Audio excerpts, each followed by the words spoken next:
Сәлеметсіздер ме? Бүгін мен сіздерге хлорофитум гүлі туралы айтатын боламын. Хлорофитум гүлі өте капризный гүл емес, және жаңадан гүл өсіретін адамдарға, өсіруді бастаған адамдарға осы гүлден бастаған өте ыңғайлы. Және қатты күтімді талап ете бермейді. Бұл гүл үйдің шаң сорғышы деп аталынады. Себебі бұл көмірқышқыл газын өзіне сіңіріп, оттегіні өте көп мөлшерде өзінен бөліп шығарады. Бұл хлорофитум гүлін тамырлатып, көбейту өте оңай. Мынандай, егер бұл хлорофитум, менде кішкентай әрине, бұл хлорофитум гүлі осындай розеткаларын жіберетін болады. Міне, осындай розеткалар жібереді, және оның розеткасында мынандай балалар болады. Көріп тұрсыздар ма, осы балаларын алып, суға салу арқылы, міне менде суға салып қойғанмын. Міне, көрсеңіздер. Өте әдемі тамырлаған. Міне, кішкентай ғана болса да, өте күшті, міне, үлкен әдемі тамырлар берген.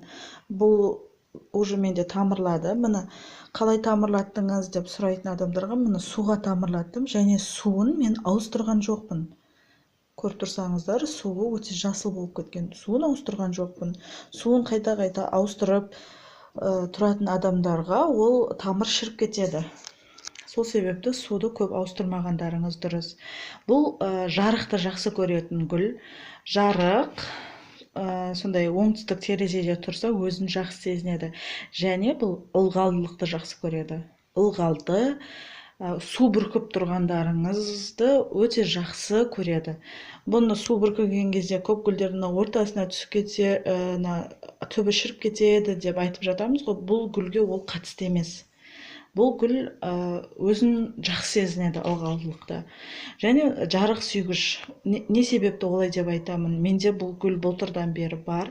Міне қыстың күні менде бұл гүл өзін жақсы сезінген жоқ. Себебі терезенің алдында қоятын менде орын жоқ.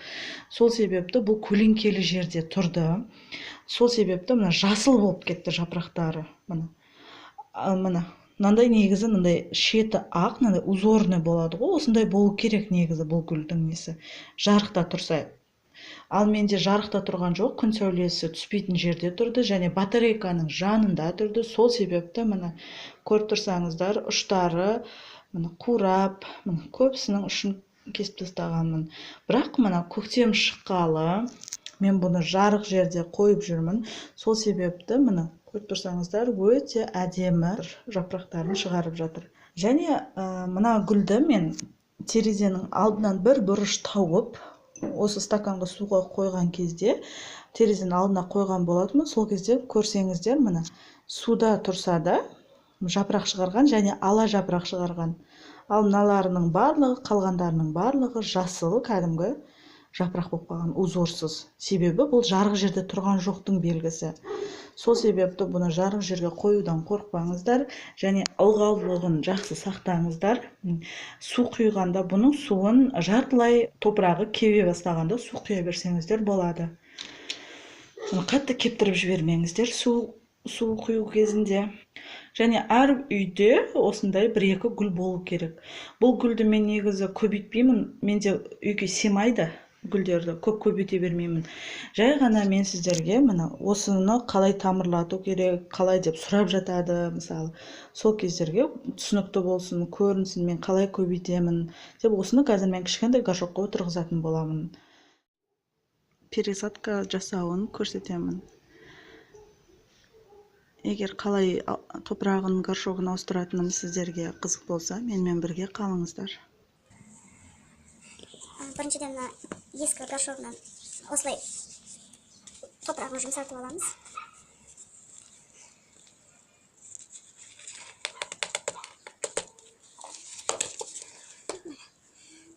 Тамыры бәрі өте әдемі.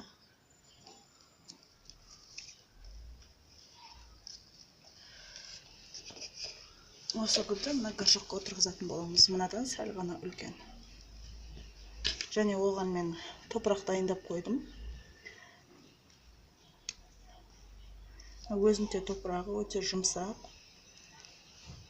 құнарын жоғалтпаған топырақ.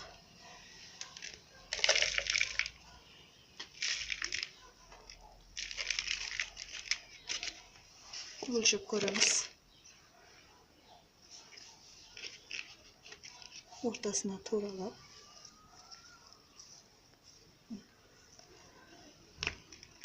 Дәл осылай отырғызамыз.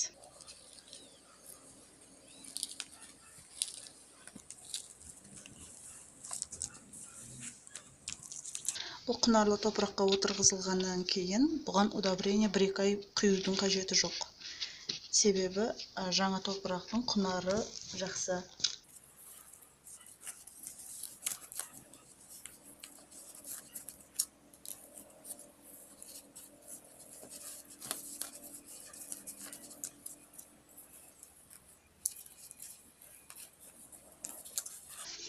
Жан-жағынан осылай ортасына туралай отырып, нығыздап басамыз. Бір шетке қисайып кетпес үшін.